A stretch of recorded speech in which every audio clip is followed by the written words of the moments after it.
와, 2010년대에 샀으면 그럼 엄청난 수익을 냈겠네요? 약 10년 주기로 두 시장의 성과가 완전히 뒤바뀌는 현상이 발견됩니다. 8배 이상 높은 수익률을 기록했어요. 그러니까 두 가지를 번갈아 가면서 투자하시면 너무 좋습니다. 안녕하세요. 네, 오늘은 많은 투자자들이 고민하시는 한국과 미국 어디에 투자해야 될까에 대해서 한번 알아보겠습니다. 팀장님, 저는 미국 시장이 더 크니까 무조건 미국에 투자하는 게 좋다고 들었어요. 맞나요?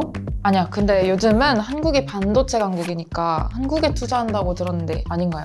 네, 두 분 다 좋은 생각이에요. 근데 하지만 진짜 답은 장기적인 데이터를 통해서 직접 확인해 볼 필요가 있습니다. 그래서 오늘은 10년 단위로 나타나는 이 흥미로운 사이클에 대해서 알아볼게요. 먼저 이 두 가지 시장의 기본적인 특성에 대해서 한번 알아보겠습니다. 우선 한국 코스피는 시가총액이 약 2,000조 원 정도 됩니다. 아마 세계 14위 정도로 알고 있고요. 반도체, 자동차, 조선 이런 산업들이 코스피의 대표적인 산업이다라고 말씀드릴 수 있을 것 같고, 삼성전자, SK 하이닉스, 현대차와 같은 글로벌 기업들이 시장을 주도하고 있습니다. 특히 수출 의존도가 높아서 글로벌 경기와 환율에 민감한 편입니다. 변동성 또한 매우 크죠. 그 다음으로 미국을 한번 볼게요. 미국은 시가총액이 약 4만 조 원입니다. 역시 미국이에요. 1위입니다. 세계 1위. 그리고 대표적인 산업은 아마 다들 아시다시피 IT, 금융, 헬스케어죠. 내수 시장이 크고 매우 탄탄하죠. 그러니까 혁신 기업 또한 많습니다. 그리고 내수 시장이 크고 탄탄하다 보니까 상대적으로 안전하다는 또 장점들이 있죠. 그럼 시장 규모만 보면 미국이 훨씬 크네요. 맞아요. 하지만 투자 수익률은 이 시장 규모만으로는 결정되지 않습니다. 이제 헌더스 백테스트 결과를 통해서 두 시장의 성과를 알아볼게요. 파란색은 한국 코스피고 노란색은 미국 S&P 500이라고 보시면 됩니다. 여기서 정말 흥미로운 패턴이 보이는데요. 약 10년 주기로 두 시장의 성과가 완전히 뒤바뀌는 현상이 발견됩니다. 2003년부터 2009년까지는 한국 시장이 미국보다 좋았어요. 2010년부터 2019년까지의 데이터를 보면 다들 아시다시피 미국 시장이 월등했습니다. 와, 정말 10년마다 성과가 완전히 뒤바뀌네요? 이게 우연일까요? 이런 사이클이 계속 완벽하게 반복된다고 단정할 수는 없습니다. 10년 단위로 성과가 뒤바뀐 패턴이 있어요. 그래서 이제 이 각 기간을 더 자세하게 한번 살펴보겠습니다.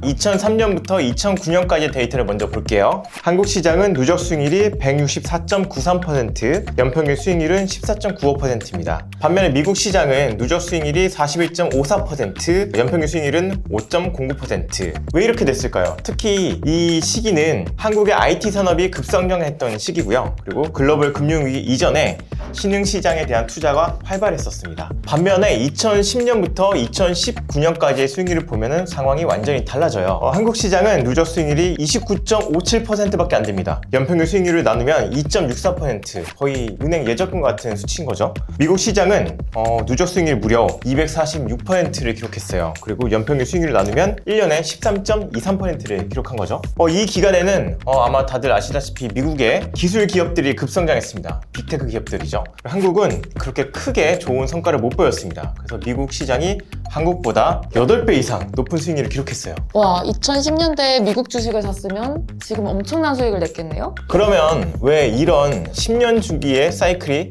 나타날까요? 제가 생각하기에는 세 가지 요인들이 있는데요. 첫 번째는 글로벌 자금 흐름의 변화입니다. 2000년대에는 신흥시장의 투자 붐이 높았기 때문에 한국이 수혜를 받고, 2010년대에는 미국 중심으로 기술적인 혁신 투자가 일어났죠. 그래서 미국이 수혜를 받던 시기입니다. 그리고 두 번째는 산업 구조의 차이를 이해하셔야 되는데요. 한국은 제조업, 반도체, 하드웨어 중심의 경기에 민감한 업종들이 많은 거죠. 반면에 미국은 소프트웨어, 플랫폼, 서비스 중심의 상대적으로 안정적인 기업들이 많았습니다. 마지막으로 세 번째는 통화 정책과 환율을 이해하셔야 돼요. 2000년대는 달러가 상대적으로 약세였습니다. 그래서 한국이 수혜를 받았고, 반면에 2010년대는 달러가 강세였죠. 그러다 보니 미국이 수혜를 받았습니다. 그럼 이런 사이클이 계속 반복된다면 2020년대는 다시 한국이 좋아질 차례인가요? 과거 패턴을 보면은 그럴 가능성도 있지만 미래를 어떻게 100% 단정적으로 예측하기는 어렵습니다. 중요한 거는 이런 10년 주기 사이클이 존재할 수 있다는 점을 인지하고 한 시장에만 올인하는 것을 피하면 됩니다.